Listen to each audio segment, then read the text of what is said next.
To draw a region in our map in our game, we simply need to go to the map editor on the top. Once we are in the map editor, we can select the region tool or hit R. Once we have the region tool selected, we can simply left click and drag, and we can now enter a region. We can name this spawn region. Then we can hit save, and now we have a spawn region.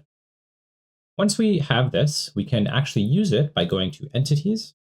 We can go to our world script. If you have this template already set, you will find a player joins, and you can see some of these, and you can read them if you'd like. But the first one, create survivor for last triggered player at a random position in the entire map region. Now the entire map region is the entire map. So we could change this, the entire map region, to spawn in our new variable, spawn region. And we can hit OK, and we can hit save and apply. And once we've done this, our player, when we hit play, will spawn in the spawn region. So let's reload our page.